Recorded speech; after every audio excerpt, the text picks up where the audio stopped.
Hi guys, thanks for tuning in to another episode of Nuggets News. Today we're going deep down the rabbit hole of royal bloodlines, occult families, hidden history, all that type of stuff with Heidi Luv from the Unfiltered Rise podcast, who's been doing some great work and research. So welcome to the show, Heidi.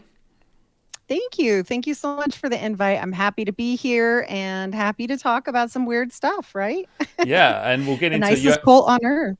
Yeah, you actually were in one of these sort of cults or sects or whatever, which we'll get into. And a lot of these are interconnected, this big web that we're sort of humanity and all these independent researchers are uncovering as we sort of try to wake up humanity. But do you want to start with your, I guess, your journey and what caused you to wake up and start questioning all this?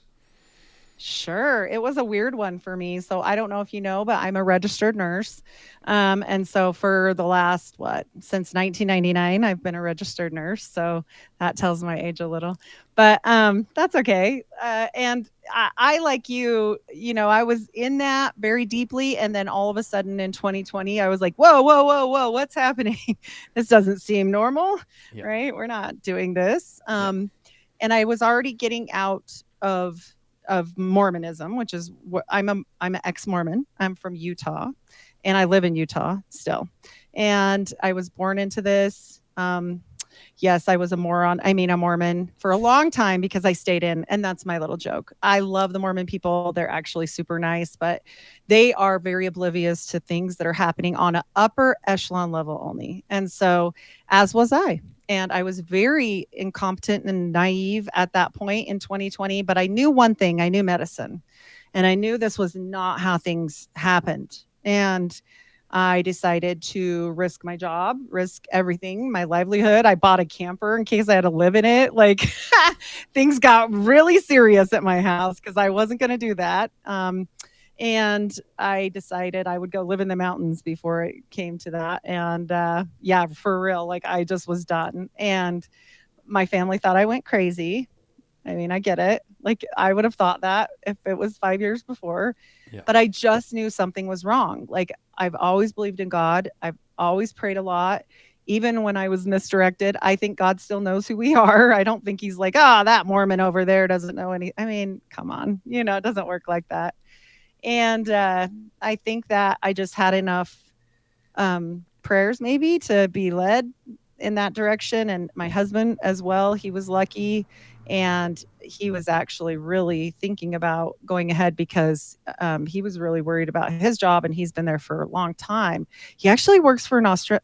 You might know this company, man. It's Rio Tinto. Do you know yeah. Rio Tinto? Yeah, they're like one of the No, biggest miners, if not the biggest miner here. yes, And is my husband is a driller for that company. So, luckily, they were one of the good guys, at least in America, and they didn't push that. And so they offered incentives instead of firing people or whatnot, and we just didn't do that. So, as that was like my first, like, what is happening in this world? And I got to change the channel from the Kardashians and figure out, like, is there really things happening in my world? Like, you just don't believe that. You really don't, if you don't know. And then, I was already getting out of the religion and I was already finding out little things here and there. And I really started looking into things. And as you start to learn that your world isn't what you think it is, then you're like, well, what else was I lied to about? Right. Like, yeah, what, what else is full of it? Like, I'd already left because I just became a born again Christian, but I didn't research it. I just knew my heart was like, yeah, this is just not what I want to do anymore and this is the direction. But I didn't get wild in it yet. Like I didn't go looking for things. But then I did. And then I prayed about it a whole bunch. And my mom, I will never forget her face. I was like, I think I'm supposed to read some of these books. And she's like, absolutely not. You're going to read Aleister Crowley? Like, why? And I'm like, I don't know. I don't know. I'm just supposed to. And I'm not going to buy it. I'm just going to look online. And she just lost it. She was like, absolutely not. No. Um, yeah, and I just felt like there was something in there, right, that I needed to know. And I found it. And I was like, wow. And then, John D, that even got more wow and these parallels with all these religions. And I was like, okay, this is a lot. Like that part alone rocked my world. Like We've got the medical thing happening. We've got that happening.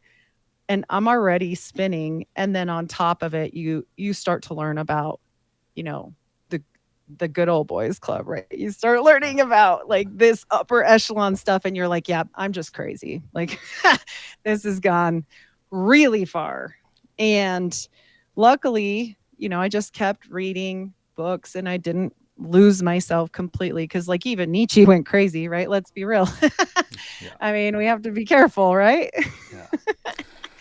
uh, Oh, so you've yeah. touched on a few good points there, and one thing I want to highlight for our audience is it is those upper echelons, as you say. So when you whether you're talking about the Freemasons or Mormons or these different religions or whatever, the majority of people in it have no idea, and they're often good people with good intentions, and often at the low levels they are doing good things around the community or whatever. And it very much is not till you get to these secret upper echelons that you have to do these rituals or make these pacts, and so on. And as you say, COVID woke up a lot of people to start questioning things. And as you go down the rabbit hole, it becomes more and more clear that this has been going on for a long time. And I think it's once you get to the dark stuff, as you say, which is confronting and horrific for a lot of people, as we start to read about Satanism, the child trafficking, adrenochrome, all this stuff, which people are starting to realizing is very real. And that gets people to start to go, well, the opposite must be true. And for some people, that's just believing that there's a conscious force in it and it's more of a spiritual thing, and other people want to call it God or whatever it is. But I think people just want to turn towards the light or be better people if they know that the evil is true. So yeah, is that Mhm. similar to your Mhm. journey and you've been down all those rabbit holes? Absolutely. And even in the learning that I've done, like I have found things that weren't so evil, right? Like Steiner's work. I mean, I know he gets chucked in with the occultists too, but like, man, he's got a lot of good stuff. So when you look at the whole picture, right? They use what they want to use to charge whatever they're doing, whether it's negative or positive, and that's the absolute truth. But like these people in the middle, and this is why I speak out, people always say, just leave it alone. Like you left, get out, go away. Why are you bothering the Mormons? Like just go away. And I'm like, yeah, but here's the thing. If I only save myself, like if I'm on a boat and everyone's drowning and I only save myself because I have no one else on there that I care about, right? Like not my kids, not my husband, nothing like that.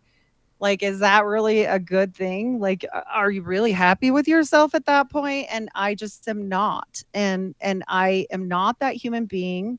And maybe it's the nurse thing, I don't know.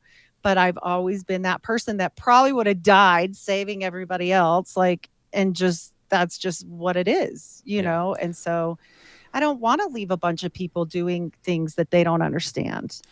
If they want to continue that after they see, if they saw this program or any of my programs and they saw what is happening, even if they thought I was a liar, if they at least had the chance to know, right, just a little bit, because I didn't, then that's more fair. Because even Freemasons, yes, they get hoodwinked, but like as a Mormon, you become a Freemason and you never know. Like you don't get hoodwinked, the hood never comes off. Like Yeah. it's just permanent and you have no clue. Yeah, So, it's one of the hardest things about, I guess, trying to wake people up. You have to recognize that people will only wake up when they're ready. And yes. sort of my thesis is that knowledge is power, and people can't wake up unless you put this out there. And as you say, once you know all this to be true, if you have a bit of a platform or whatever, it's almost like a duty to tell people the truth. And it's up to them, Yeah. and they'll come to it and they'll explore it more when they're ready. But I think Yes. if this has been going on for hundreds or say thousands of years, where humanity's been kept in the dark and the rulers have kind of kept this secret occult knowledge or spiritual knowledge and that type of thing, it feels like this is the first time in history where it's coming out everywhere thanks to decentralized independent media. So do you feel like Yes. something is changing and now's the time, and that this is just everywhere now with podcasts and people? Oh, yeah. I think the internet broke the world. I mean, I think they meant it to, but I don't think they realized what was going to happen on their end as well. Like I think, they're very into like AI or control or whatever. They can control things, and I think it got away from them personally. And it really hit the Mormon church, and they had to start explaining things like, what do you mean? Joseph's great great grandpa was involved in the Inquisition and helped hang a witch that wasn't a witch and she was supposedly innocent. Like, oh, that's interesting. Mary Duty is her name.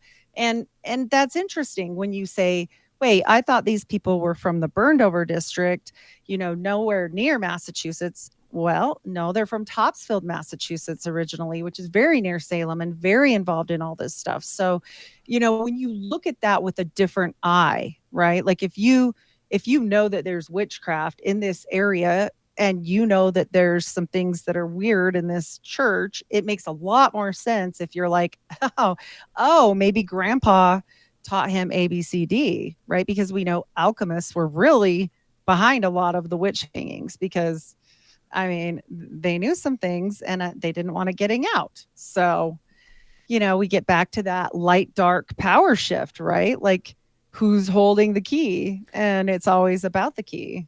Yeah, and this gets into a lot of religions that the more you study, there's just so many versions now, and so many religions, and then so many versions of each, and it's just like, well, what has been twisted and what is real? And there's so many similarities all the way back to ancient times with the things that's going on. So it's almost like there is some sort of true version of this story of human history, but it's been manipulated by these people in power to distract you. Yes. Well, yeah, and even if you type into this day, if you type into AI about temple ceremonies, for example, if you put what temple ceremony, what is this the closest to for LDS Mormon temple ceremony, it'll say Babylonian magic ceremonies. So what the heck is happening there? Like, why are we as Mormon people doing a temple ceremony to go to heaven? That's what it's supposed to be for. Actually, no, it has nothing to do with that, right? Like nothing at all. It's all Freemasonic. It's all even older than that, right? We go back to the oldest religions in the world, which is why I don't have a religion anymore. Like this is why I just believe in God now. And Jesus Christ is my savior. I read the Bible, but I also read a lot of other stuff, and I'm probably a heretic to a lot of people. That's great. But also, you're never going to know the answers if you stay in one lane. I promise you won't, because if you don't know what darkness is, then how do you know what light is? I don't know. Yeah. As you say, it goes back a long time, and we've got plenty good evidence now from people that have been doing this research about the bloodlines, and it's even quotes out there from different kings and whatever talking about how they're descendants of some of these ancient bloodlines from Egypt or further back. So yeah, do you want to maybe talk a bit about that and stuff you found out and how it all ties into this current sort of obsession with DNA, and now we've got the Ancestry and all these DNA companies, and it all sort of ties together. Yes, it ties together with business and DNA and Nazis, funny enough. And so I do want to say one more thing before I really tick everyone off when I open this can of worms, right? Like the middle Mormons, and I'm going to call them porch Mormons, right? Like porch Masons. Like there's a lot of Masons that go and have dinner and do good works, and they have no idea about the crazy stuff that we hear about in the community or whatever. They're like, oh, that never happened to me. I just had roast beef on Tuesdays or whatever, right? They never got there, and they vet these people. It's not like they're going to come up to some guy just out of the blue, or their bloodline families, and this has been trained to you since you were a little kid and you wouldn't even care, because it wouldn't be a big deal to you. And so of course there's this middle ground where all these people, these innocent people, and that is my biggest problem with the whole thing, are just the nicest people. They're going to say that never happened, she's full of crap, all this stuff. Okay, great. But you need to look at it further. You did the same ceremonies as me, most likely, but do you know what they mean? Do you know what you're doing? Do you have any idea what's happening to you? Because I didn't. And I think that's such a disservice, but also, like you said, it is our responsibility to at least put the knowledge out there, right? I never black pill somebody. I don't go up to the Mormons in my neighborhood and watch this, that's not going to work. No, I'm just nice. Yeah. So. Yeah. And shouldn't talk more about the DNA, the bloodlines, that type of thing. This is gonna make people mad. Yeah. So, long story short, So underneath Howard Hughes, there was a company called Hughes Dynamics that started underneath Bill Gay.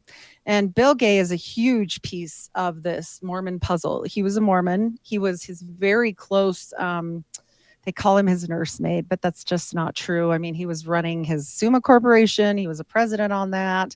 He was also left Howard Hughes Medical to continue to run for the rest of the days of his life until he retired. I think 2 years before he died. So he becomes very obsessed because the Mormon church is very obsessed, and he was very Mormon with getting all of this stuff computerized and logged. And back then, it wouldn't be a true computer, right? It would be some sort of microfilm or whatnot. But this was a goal of the church. They wanted all of the records from the Holocaust, and they got them. And I have proof that they got them because it's a CIA declassified document. That they did receive these, and they started inputting this stuff underneath this Hughes Dynamics Corporation until Howard Hughes freaked out and found out about it, and he said, "Shut it down. I never authorized it. Like, shut it down. This is just," and I quote, "Bill just wants to do this because of the church. He wants to do all this genealogy stuff." Well, this continued with or without Howard's help, right? And I'm sure it continued. Howard became very incapacitated very shortly after this. Not saying they did anything to him, but hey, whatever. The Mormons did have possession of Howard Hughes until he was no more on this earth. So it's interesting. And he continued to get all of this stuff from IBM, which went through to the CIA, which was then given back to him to put in these records. It's not just of Mormons. People think that. It's not. I guarantee if you get on familysearch.org right now and you look up your name, you're going to be on there too. So is almost everybody. And this isn't, DNA per se. This is the genealogy trees that they use the DNA to follow things. So when you watch like a crime documentary and they're like, "Oh, we followed the genealogy of this guy's DNA to the paternal blah, blah, blah." Well, this is how they find all these things because this has all been categorized by the Mormon church. And they'll say, "Well, we don't own 23andMe and we don't own any of these companies." True. But every single piece of genealogy data you have comes from familysearch.org, which pours into that. And so, they keep this in a vault called the Granite Vault. And it's a big genealogical vault. They blew out the side of a mountain. And I'm not kidding. I call it the Batman Cave because it's pretty awesome, really. It's also protected like extremely with razor wire and people with AKs and all kinds of fun stuff. So, I mean, it's just microfiche, right? Like, wow, that's great. Well, what are you doing with the Uzi over there, dude? Like, sure. Okay. Yeah. And why do you think, we have this obsession with DNA and inbreeding and keeping it in the bloodlines? And, what are all these people throughout history looking for and now in the digital world looking for? Sure. I have one quick question. When I mute, can you hear me still? Are you hearing me cough? No, you're good. Okay, great. Yeah. Okay, perfect. I have asthma, so. So with the DNA, I will tell you what the Mormons are obsessed with. And this is going to also, the bloodline thing just gets to people so bad. They're like, there is no royal families. And okay, listen, this isn't my story. This is the church's history. So if you go back to the people that actually continued on with the church the way it was intended to be through Joseph Smith, because there's a reformation with Brigham Young and they get rid of polygamy. And that's why we're not polygamists to this day, right? Most of us. And there's all these little sects, right? They're like the Church of the Lamb of God and all these weird things that broke off of it because they're like, no, we're not giving up polygamy. Why? Well, because they believe they can't go to the top heaven without 3 wives, period. And why do they believe that? Well, like the Kingston, they're a polygamous group. They still continue to believe what Joseph Smith taught them. And I'm sorry, this is in their teachings, not mine, that he was literally the blood of Jesus Christ. That Mary Magdalene's line is this Ephraim tribe and the Manasseh tribe. These are both in the Mormon church. They'll tell you what tribe you're from when you're 14 and you go get your patriarchal blessing or 15, whatever age. And he was both. And so he said he was the perfect recreation of both tribes coming back together, basically like better than Jesus almost. And so, that gets that gets weird. It's not my fault. I'm just saying this is what they believe, and they are very much like the Templar belief. They believe that Jesus escaped and he had all these wives, like 3 wives, just like the story there. And, they continue this bloodline, and that they keep it in the bloodline, so they keep their bloodline pure by marrying like their aunts and their cousins and their, hopefully not their sister, but at this point they're very rich now, and they've hired a geneticist so that they can weed out all the problems that they had, Yeah. previously, because they had some big ones. Yeah. Yeah, and once we go down, the bloodlines and some of the, whether it's just like biblical texts or ancient texts, it gets to stuff like, giants, and we might talk about Tartaria a little bit as well. But as recently as the 1800s, you had President of the United States, Lincoln, talking about giants and all these giant skeletons that are found across America and across the world that all end up getting taken to like the Smithsonian Institute and covered up now by the media. But this was clearly a phenomenon. So yeah, what sort of stuff have you found out, and how does that tie into maybe bloodlines and that? So, there's multiple people that think multiple things with this whole situation. We've got the camp of this is Jesus Christ's bloodline, right? And we've got the camp of maybe this is a particular bloodline and it isn't so holy, right? And in that we talk about this Nephilim weird DNA type situation. And that's the two things that you have to remember when we talk about Hitler, what he was trying to create. It wasn't just about hating a people. Okay. This was about creating what? An Ubermensch, right? The perfect race and the great white brotherhood. And all of this comes into this. And it's very interesting when we find out that the Mormon church aligns with almost all of these, things, especially until 1978. I mean, their stories were very similar. And, black men were banned from having the priesthood. You can't go to the top heaven. There's 3, just so people know. But you can't go to the top one if you have even 1 drop. They had the 1 drop rule. So also with all of this DNA collection, they're proving that, right? They're proving, and I quote, that you don't come from a Jewess. That's the quote. It's not my quote. And so they were helping with Hitler to prove the 3 bloodlines back as well, so that these people could all be lined up for marriage. And they were also like impregnating people on purpose. And I don't know if people know this, but like the Nazi soldiers were like impregnating hundreds of girls and just leaving them behind. Like this was happening. And LDS girls were pushed into this as well. So, I mean, it's kind of a dark part of history, but it's there. We can't just toss it out, but they have, right? Just like a lot of things. And when we talk about this stuff, like the temple, John Levi, I mean, he's very, very good at what he does on Tartaria, and he has done a lot of work on the Salt Lake Temple. And all I can do is research behind him and look at the work and say, the quarry is a really far place away from where the temple was, and these blocks of granite are really heavy. And, it makes one wonder, right? We get into some strange things there.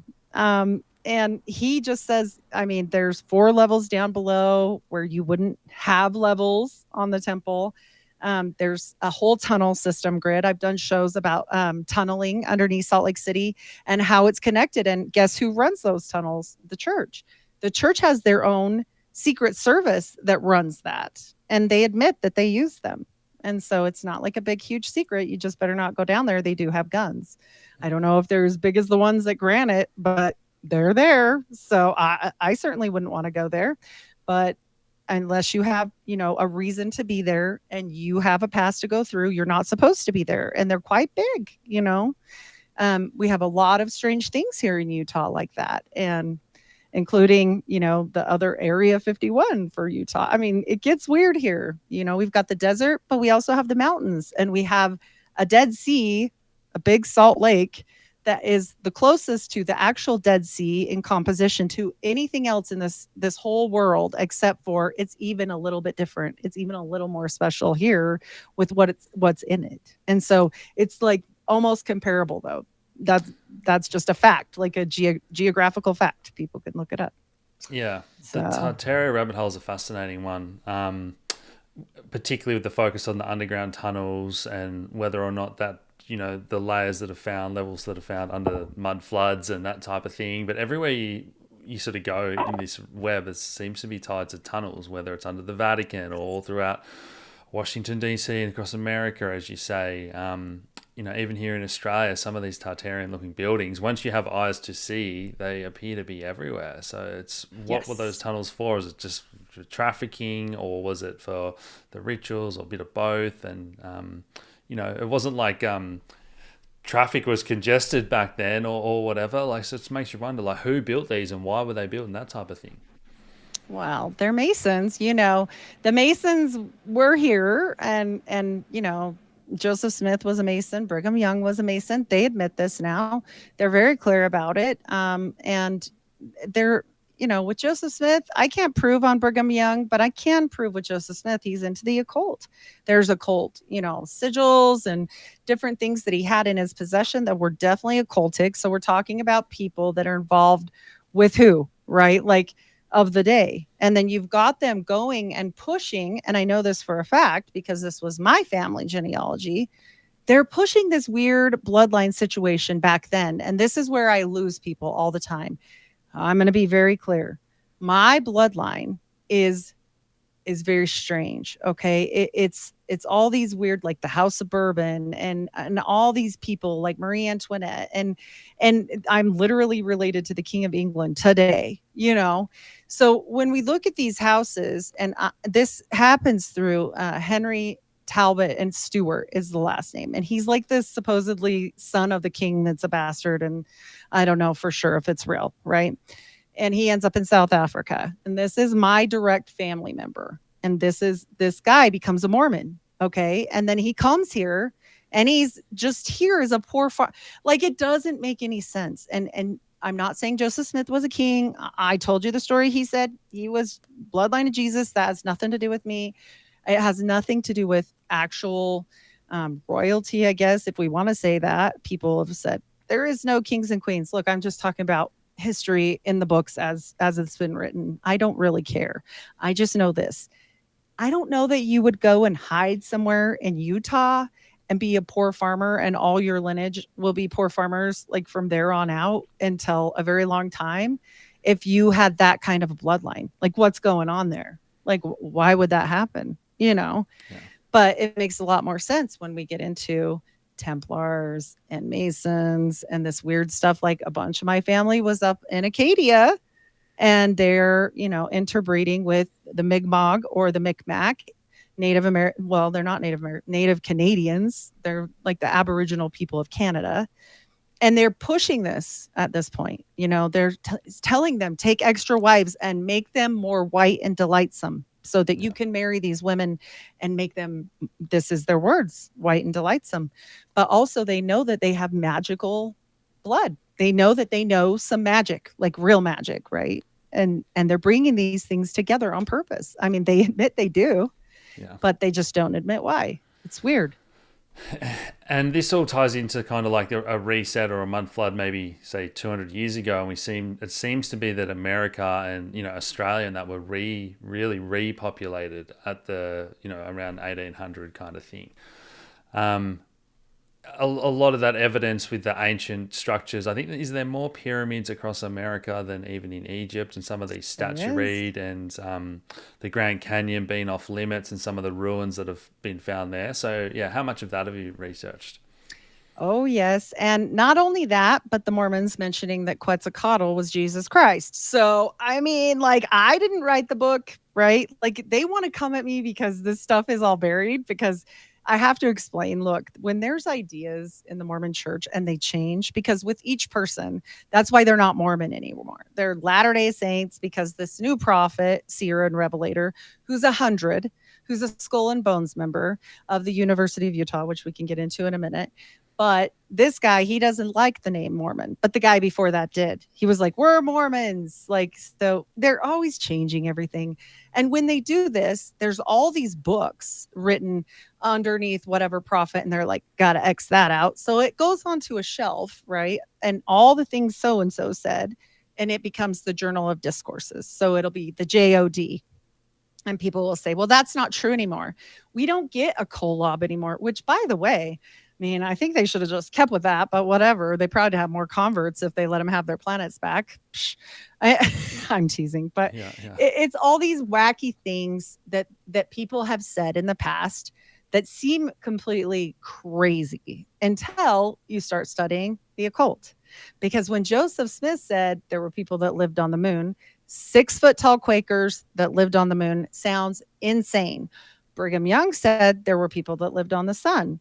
Well, then when you start studying some things like the Golden Dawn and all these other things, you're like, whoa, wait a minute, what? Like this is coming up again. Right. okay, So, yeah. So they'll put all this stuff, bury it, and then they get really upset when I talk about it. Right. Because they're like, that's not true anymore. And I'm like, yeah, but it was. It was once. So what are you going to do with that? Just like our history, right? Like yours and mine and all of these histories they buried completely and they're like don't worry about it, you're just from here now and you were cowboys and Indians and that was all, yeah. but okay. Yeah, do you want to maybe talk about that repopulation and the Cabbage Patch Kids and orphan trains and how that ties into Tartaria? Sure.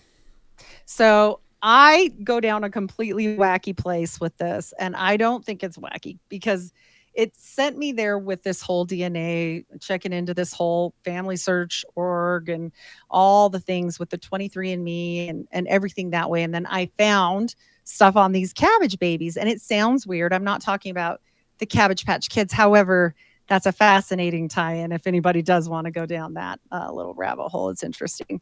But I'm talking about the orphan trains and these babies that kind of came out of nowhere, and these weird postcards where, and the first movie even of all time, like this, what is Yeah, it, Madame O'Shea or I something, have seen it. something Yeah, like. It's yeah, a French one. I'll think of it in a minute. But anyway, they've got these babies and they're pulling them up and they're treating them like these are brand new babies, like very little, and they're just throwing them on the stage and everything in this movie. It's very strange. It's the first motion picture where they're doing stuff at all and they're recording. And so she's telling this story of these cabbage babies and this fairy and she's dancing around. It's kind of ballet.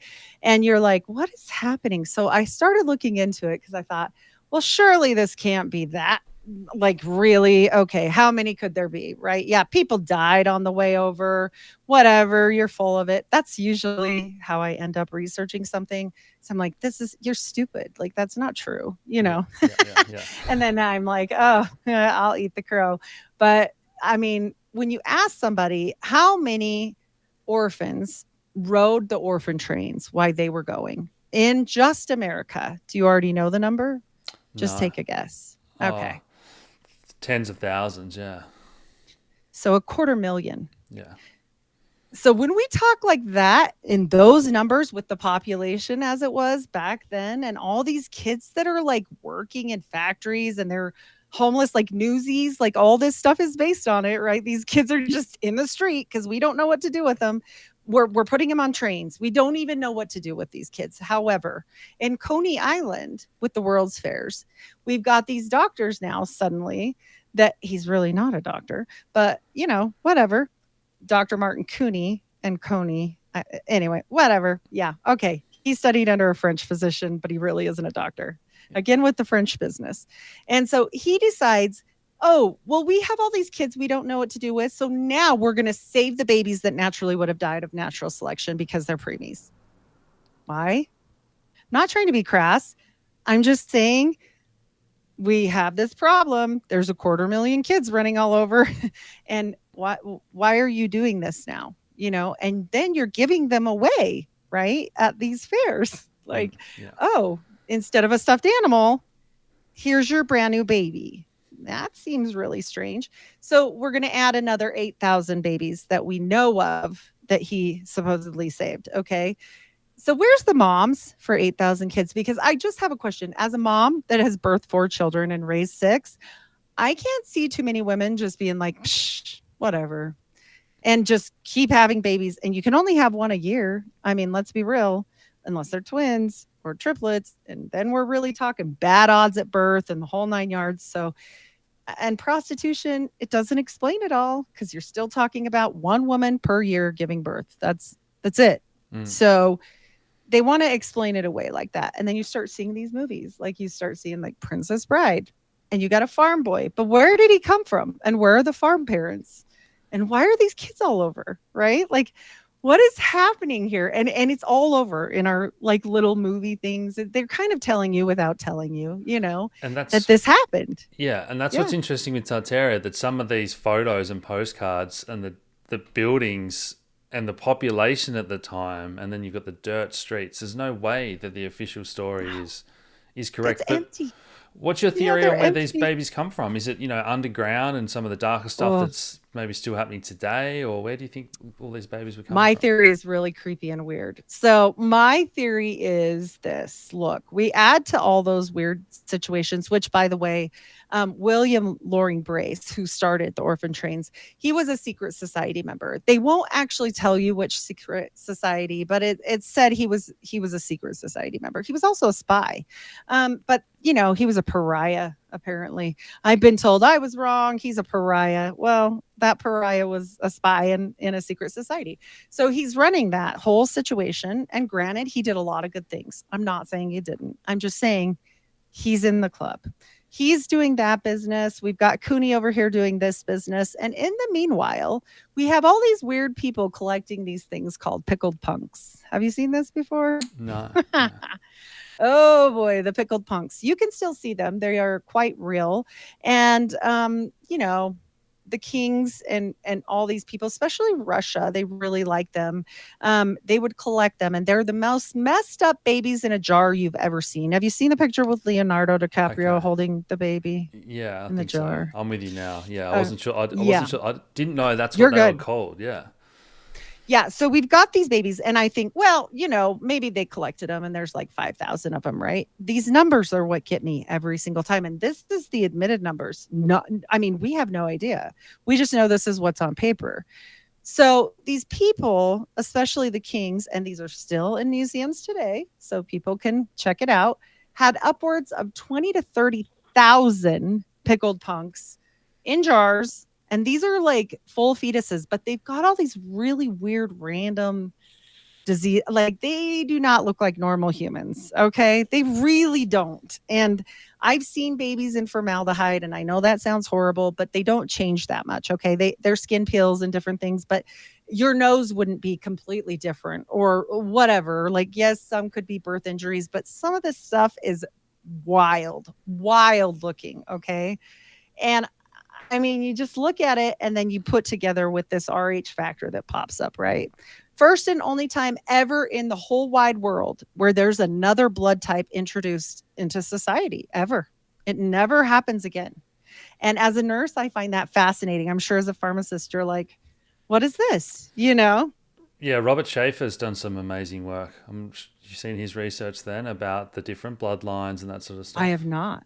I have not. I will have to look at that because I've just researched this on my own weird tangent because my great grandma had the RH factor and her babies kept dying. And so eventually what happened with her was she had the blood poisoning because her baby died inside of her and she didn't know. And it was like 6 weeks and she almost died. And so eventually that whole maternal cross happened. And so she was finally able to have a baby after that baby because it quit attacking because it was in her system for so long, right? The decomposition Yeah. kind of made her immune, which is horrible.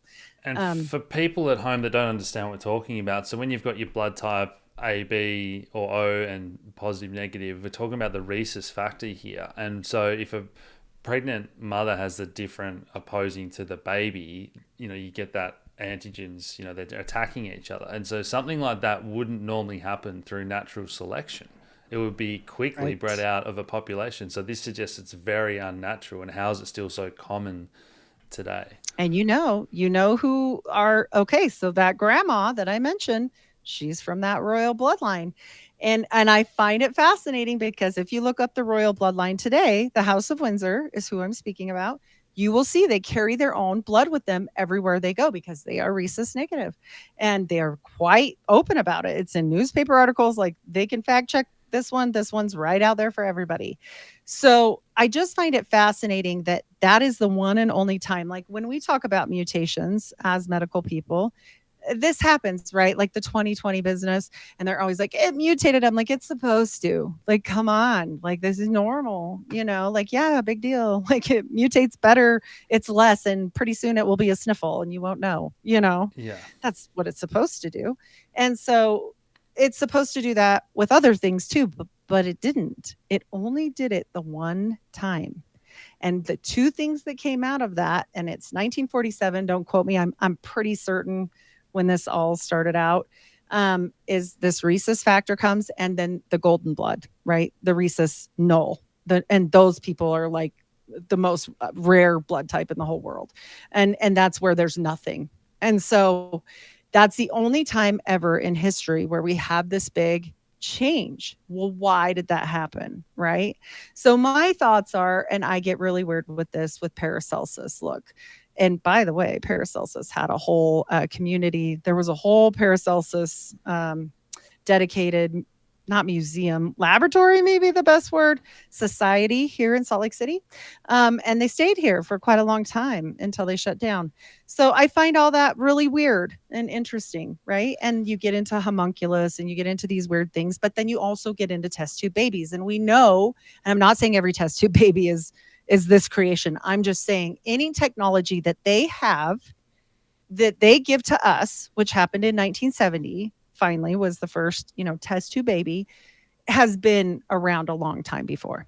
And if you even go back to Diana of Ephesus, like in India, you'll see that there's notations of this clear back in the day. Like this is like old goddess stuff. Okay, clear back. Yeah. And so we know that this is something that has been spoken about, if nothing else, for years and years and years and years. That's why she has all the egg pods all over her, And so we know that they're on the external of her body. It's also the story of the Amazon women, right? That they bred babies by laying in the sun and just like, the babies would come. And so, all of this stuff matters. It sounds silly, but then what's the real story behind it? There's always truth behind every lie or behind every fairy tale or whatever. Right? Yeah, and it kind of ties to maybe like where we are now and where we're going, as we've seen birth rates, sperm counts. And, my theory is that this is not one thing. It is environmental, from the water, the food, the vaccine, spraying the skies, all this stuff. But we're clearly seeing that decline in population, particularly in white European countries. Yes. So is this kind of the ultimate goal? We've already seen these businesses come online growing babies in pods that are being advertised now in Europe. So is this kind of like the goal of the elite, where they can maybe only produce test tube science babies that only have whatever the DNA that is, whether that's to dumb us down to be either to enslave or have their bloodlines for whatever their reasons? But yeah, what are your thoughts on all that? Well, and it gives control, right? Look at what people will do for a baby. Even the poorest of people will save up all of their savings forever to have an IVF baby, right? And nothing wrong with that. I'm not talking about every IVF baby being this weird thing that we're talking about. I'm talking about the technology behind it, right? And CRISPR and all these things, which, by the way, Howard Hughes Medical Center, super interesting on CRISPR technology. But when we talk about all of this stuff, we know that they use it for a different purpose than silly old us that just want to have a real baby. Like, oh, we just can't get it in there the right way. I mean, like, that's not the same thing that I'm talking about. If they figured out way before they gave it to us, typically 50 years to 75 years, they have this technology, right? Like cell phones, like computers, like all this stuff that they had for years and years before. And that's proven. Like Howard Hughes had a satellite phone clear back in the day, and he used it all the time. And people talked about it. And so when we talk about all of this technology, what they can do with it and what they should do with it is two different things. And then we look at weird things like realism, and he flat said he created a baby without anything, right? He flat said he cloned somebody and made them their own baby, like their dead son and different things. So he sounds cuckoo crazy until you really research it. And then you go, wait a minute, what's happening here? So if they can do that, and this kooky little guy, who I dare say is probably 3-letter agency, right? If he can be in that with processed church stuff and all of this weird thing, what can they do at the highest level that we never are going to know? Yeah. Never, ever, ever. That makes you wonder. And this kind of went public, I guess, was it in the 90s when they cloned Dolly Mhm. the sheep, and that kind of did the rounds as maybe testing to see how people would react to the fact that, wow, we can actually clone. And there's no reason if you can clone a sheep, you can't clone a human. And again, as you say, that was in the 90s, which is 30 years ago now. And if they've got the technology Mhm. that's whatever, 50 years advanced deep underground in these military facilities, God knows what they've been doing and what's happening now with like clones and doubles and in the lives of the rich and the Well, famous. I'll tell you this, they admit it. They'll admit to this much. They clone babies all the time. They just have to kill them before 8 weeks. This is what they do. They do this on purpose, but it's unethical to keep them after 8 weeks. So they'll terminate them. I'll just say that word instead, but it is what I'm just saying. And then we get into this whole Nephilim discussion, right? That we talked about before. If this is a person that's created not from the mother and the father, like not from my egg and my husband's stuff and putting it together. What if they're messing around with other things? Because we know some things about, the Desert Storm and all this stuff. And what was Hillary Clinton writing about in her little emails and what they were after, She right? was obsessed with the Tomb of Gilgamesh, and that's Yes, all she it was. gets back into again. Smithsonian Institute digging up old royal lineages and pharaohs and kings, and ties into So this what if they got genetics that and DNA? yes, yeah, And what if they could do things not like you and I, like if you wanted a baby, you would just use your pieces to make a normal baby. What if they're making babies without reproductive organs? They're CRISPR, editing, copying these off. And we know this can happen, right? This isn't crazy talk. Like this can happen. They can print a liver tomorrow. It's just unethical. They don't do it because it's unethical, but they can. They've said they can. And so they'll use it in some instances and not in others, right? Like there's little fine lines here. And so we know that it's possible, but we know that they stifle it. But do they? And so when Real came out and said in 2002 that they created the first baby and that she's alive and well and she lives in the Middle East, and guess what they named her? Eve, of course. yeah. Of course they did. Right. So where do you think, So where do you think this is all going now at this point in time? Because the way I kind of see big picture at the moment is there's so many people waking up and this information getting out, but at the same time, they're trying to usher in this AI surveillance, technocracy, microchips, all this type of stuff. It's sort of coming to a head. And, I used to have these thoughts a long time ago that humanity's heading in the wrong direction, either in line with nature or going down this sort of tech path. And now it is just so clear that we have to kind of make a choice. But yeah, what are your thoughts on sort of where we are now and where this is all going? do you study Steiner at all? Do you like Steiner? Oh, Do you? maybe. Like, what was his sort of philosophies? Or yeah, give me the rundown again. So Steiner talks about this excessively. He talks about Aramon and AI taking over the world. He also talks about them like he was very tapped in, he says, to the Akashic record. He doesn't call it that because he was very Christian motivated and he was very Templar motivated, which is why he broke off and made anthroposophy instead of, being he was with Madame Blavatsky and all that whole group there for a while. But then he took off and made his own because he didn't believe in some of the stuff they believed in. So with anthroposophy, he speaks a lot about not just Lucifer, but Ahriman. And Ahriman is like the demon of technology and AI. And he spoke about all of this stuff, including a little pokey poke that would make people not have a soul and babies that would be created without any sexual, like touching nothing in the future. This man said this over 100 years ago. I don't care if people want to call him an occultist or not, and some of his stuff gets real weird. I'm not also stamping approval on everything he said, but I think he knew a little bit, right? There's always truth with Hmm. some negative. And of course, you have to pay the price for all of that. We've seen that time and time again when, like with John D. And I mean, they end up having to give up their wives basically most of the time. But long story short is whenever we tap into the ether and get that knowledge, whether it be from a Nephilim or whether it be from the Akashic, I don't care where it comes from. We know that forbidden knowledge has been handed to us time and time again through certain channeling, right? Somehow we know this happens.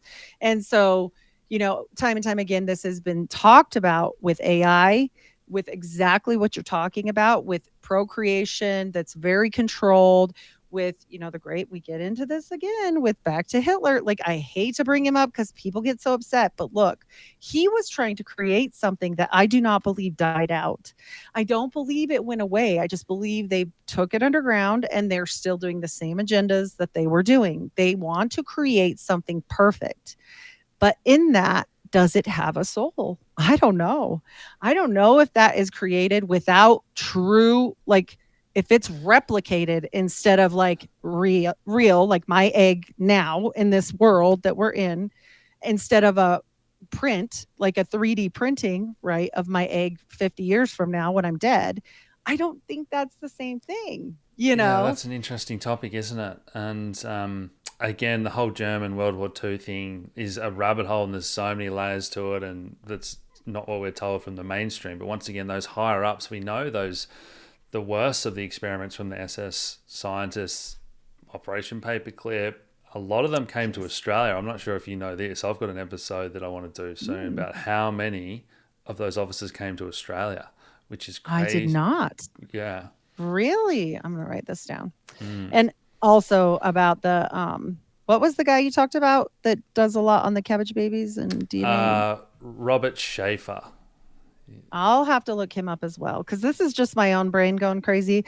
And this is what I do. Like, I don't know everything about everything. Some people are like, oh, she just thinks she knows everything. No, I just like to read a lot, and all of the information that we need is not going to be on like a tiny little TikTok. It's just, that's not where the information is, right? We have to dig deep.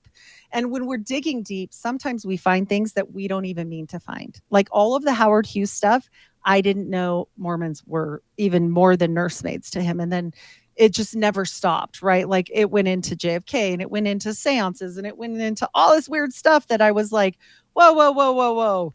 What is happening over here? And my husband's like, are you good? Like, I was like, no. It's all of them. He's like, what? Like, he was like, are you actually okay? Oh yeah. And I'm like, no. No. I've been there. I've been there. Don't worry. But this is kind of why I like to have different guests on with different opinions, because I think there's still so much that's unknown, and there's a lot of overlap. And you might learn something new. You might disagree with something, whatever. That's fine. But until there's been none of this in the mainstream for at least 50 years plus to exploring what's really going on. That's why we have to have those conversations. Do you believe Dolly the sheep happened and then it died? Like it just went away, right? Yeah, exactly.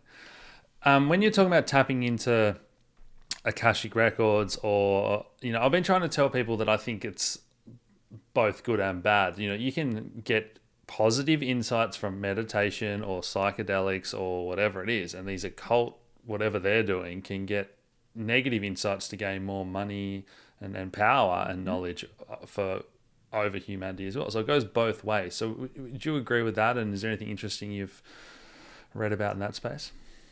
So I always like to, when I'm referencing this kind of knowledge, I always like to go back to John Dee. And for those that don't know Dr. John Dee, he's a great read. This book is really good. John Dee and the Empire of Angels. This is a really good one by Jason Luv. He is an occultist, so I'll put that out there for people to understand that face forward. However, his story is this.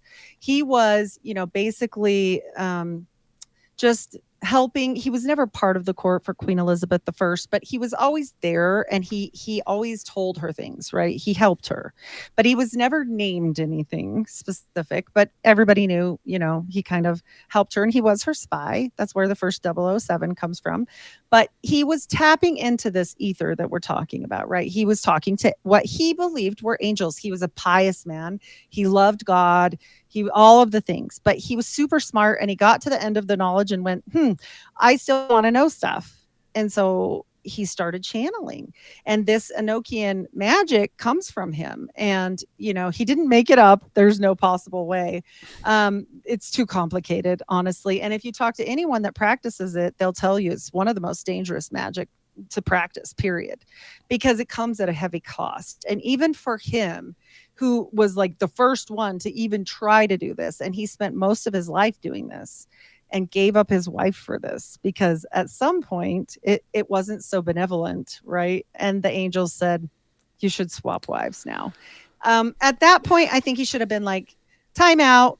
Like, maybe this isn't good idea, but he didn't do that, right? We know that he went ahead and he raised Edward Kelly's son until the day he died, and that's what happens when you do this stuff. But every single time it comes at a cost like that, right? And he thought they were benevolent, but honestly later he said, yeah, now I'm not so sure. So even if you have the best of intentions, right? He's like, they've totally lied to me, and now my life is kind of ruined.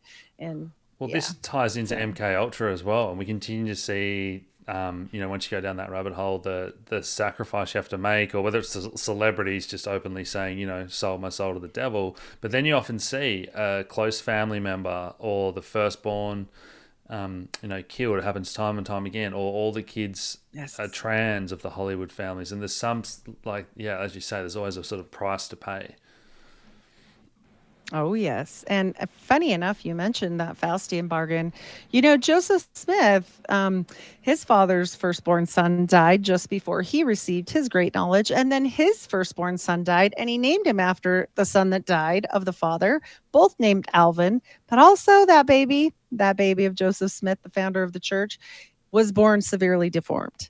So when we talk about this stuff, I know it sounds insane, but we definitely know that this kind of stuff, like you said, happens time and time again. So if it is just silly nonsense, it's a really weird pattern for a lot of silly nonsense. Yeah, That's all I have to say with that. Like, I'm not saying I 100% jump into every single thing. I just like to look at it all. yeah. Yeah.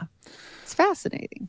Is there anything we haven't touched on today, Heidi, that you're passionate about, or you want to talk to our audience about? I think that my mind goes a little bit of everywhere. Like I've said, my main focus is honestly a weird place. As a Christian woman, I study the occult, which is very strange.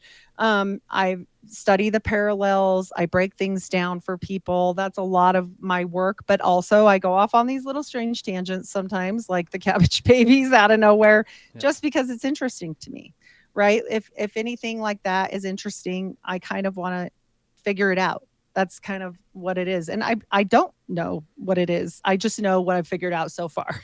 yeah, we okay, can't we can't learn it all. Like you were talking about Freemasonry, the best rabbit hole I ever went down was one on Martinism, which is a very old branch of Freemasonry, a practicing branch which practices Solomonic magic. And I truly believe possibly, Joseph Smith was possibly more into that because we know he was a practitioner.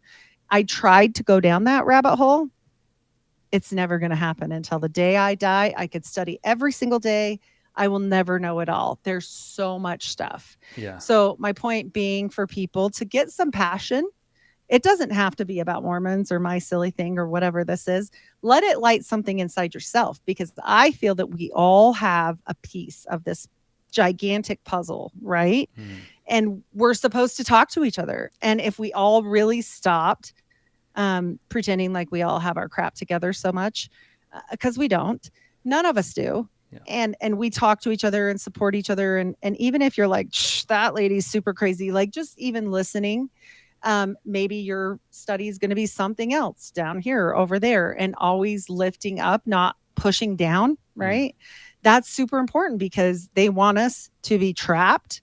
They want us to be, sad, depressed on your TV all the time. Like, this is super not healthy for you guys. Like, go outside, go to the gym, read books, play with your dog. The dog yeah, is the best thing ever. Like, I love my kids, but that dog, the dog helps you so much. It's like it helps you back, right? I don't know. yeah. Try to find that peace, because I have lost family members very close to me. And I do work in inpatient psych, where I help people that have tried to not be here on this earth. And that to me is the greatest loss. We all need to be better for each other. Yeah, it can So absolutely be a lonely path when you first wake up and all your friends don't. But then after you go through that process like any sort of process. It's very freeing, and living in sort of the truth and finding others that are into all this, and life just keeps getting better and better. So I'll put Yes. all the links to follow Heidi, Unfiltered Rise podcast down below. But any final thoughts for people at home, Heidi? Just keep smiling, smile at people at the grocery store. Everybody's having a hard enough time. Be the good in the world, and you'll get there. Whatever your calling is, you'll find out. So thank you so much Fantastic. for having me on. Yeah, it's been a pleasure, and I hope you guys have enjoyed that one at home. I'll talk to you again soon. Cheers.